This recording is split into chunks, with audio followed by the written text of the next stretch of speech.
ஒரு நாள் படம்லாம் முடிச்சு ஷூட்டிங்லாம் முடிச்சுட்டு வந்து அந்த ஒரு சின்ன போர்ஷன் கோயிலுக்குள்ளே வருவாங்க இல்லையா, கோயிலுக்குள்ளே வந்து அந்த குங்குமம் வச்சு விடுவா, பஸ்ஸில் ஏறி வருவாங்க. அந்த ஷாட்டை மட்டும் போட்டு காமிச்சார்.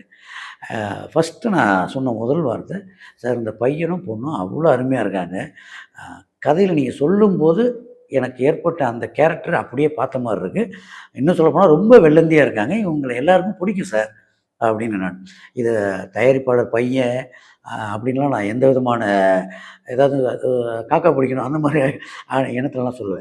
உண்மையிலே பார்த்தோனயே அந்த லுக்கு 2 பேருக்கும் அப்படி இருந்துச்சு. 2 பேருடைய அந்த இயற்பியல், வேதியியல், கெமிஸ்ட்ரிலாம் சொல்லுவாங்கல்ல, அப்படி ரொம்ப பொருத்தமா இருந்துச்சு.